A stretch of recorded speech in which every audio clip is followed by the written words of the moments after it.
But besides BDs and GDs and Stones, what else y'all got out there? 'Cause I don't know no blood. GDs, BDs, Vice Lords, Mickey Cobras, nigga, Latin Kings. The Latin Kings be putting belt to ass. 2-6, huh? The Latin Kings be putting belt to ass. I mean, I'm gonna keep it real. You gotta kind of stay off their side, bro. Let them hide they shit. You feel me? At the county in Chicago, on California, on 26th of California, boy, they was chasing motherfuckers, boy. They chasing motherfuckers with dogs, crowbars. Where from? Soon as you get out, it's like they got a motherfucking notification. Yeah, he out. Boy. Do you claim Buddha G? Huh? Buddha G? Buddha G? Isn't she like a trans insane? Oh no, I don't know nothing about no trans. Like that? She from Chicago. I don't know nothing about no trans. She got a beard.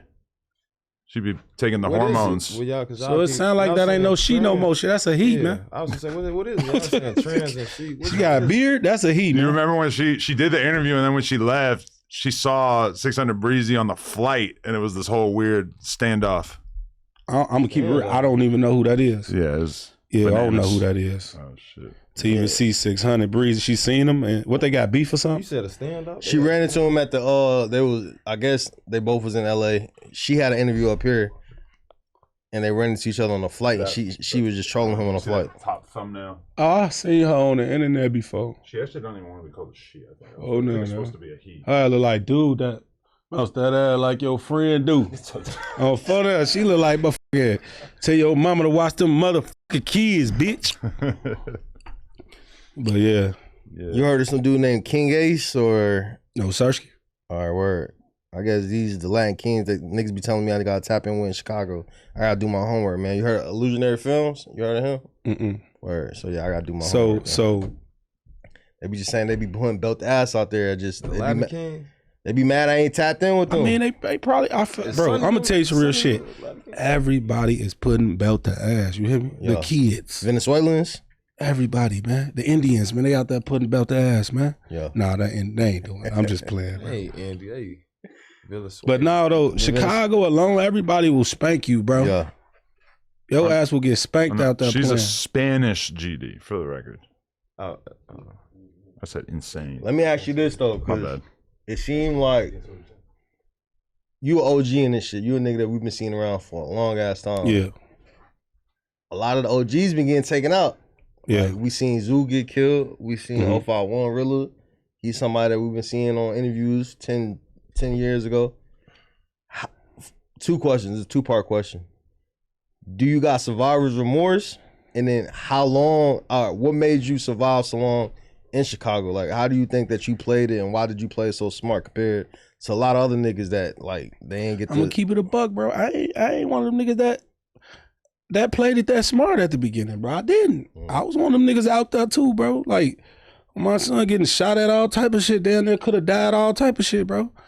I ain't make the smartest of decisions my whole life, bro, you know? But when I got older, I'll tell you some real shit, my big brother. But give me like a time frame, like older, like what year? This was probably about 20, this is after my little brother died, like 2015. Like, he died in 2014, yeah. All right. But like coming into 2015, my brother, this is my other brother. He started working a job and shit, but we was outside every day together. You see what I'm saying? This was my right hand. My right hand man was my brother. We was outside every day. He got a job, started doing what he got to do, and he wasn't hanging with me no more. You know, I'm like, I ain't gonna lie in my mind, I started feeling the way like, damn, bro, you don't even be hanging with me no more. You know what I'm saying? I be out here and shit, feeling all alone and shit by myself in the hood now. But I had to understand that, bro. Like, bro just made a real ass decision, bro. That nigga stopped coming to the block, got a job, ended up getting a crib, ended up getting a car, got a nice family, his girl, they all together. And that was my wake up call. I had a big brother that did the right thing. And I looked up to my big brother, you feel me? So I'm like, damn, I gotta, you know what I'm saying? I'm out here still getting shot at and shit, bro, living a comfortable ass life.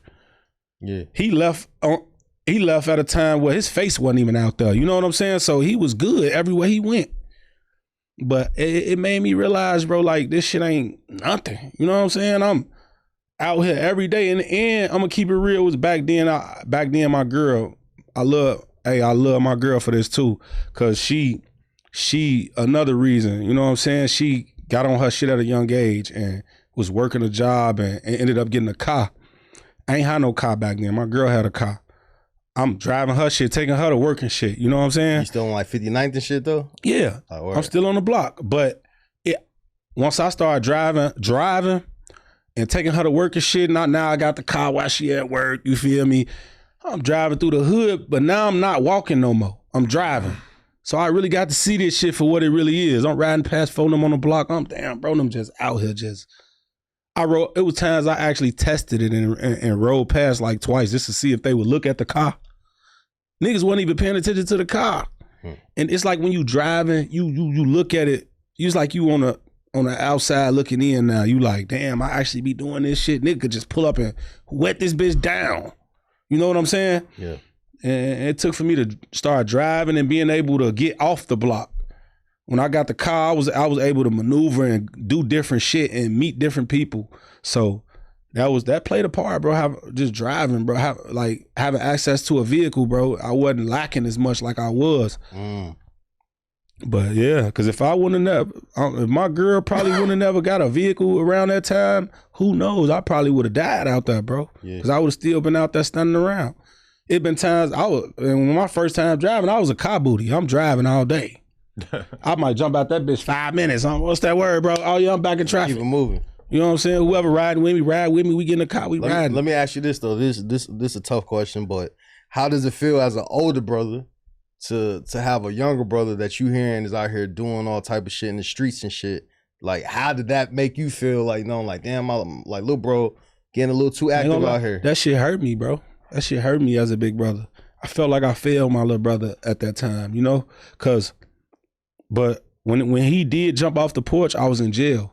You feel me? And I had no clue of really what was going on like that, bro. I didn't even know my little brother was locked up for a murder when I was in jail. Cause my mama didn't want to call me and tell me. She knew she knew I was close to my out date and she ain't want me to crash out or nothing in jail. So she ain't tell me. But let me ask you this though, as a big brother, did you even see that in your little brother? No. Him being capable to do some shit like that?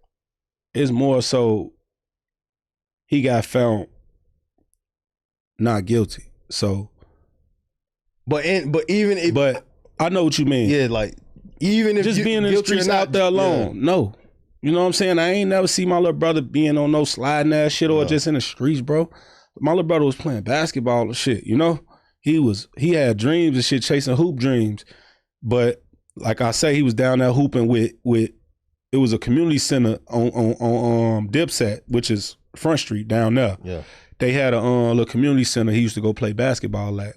Scrap knew all the ops. He knew all of them. They all knew him before we even got into it with niggas.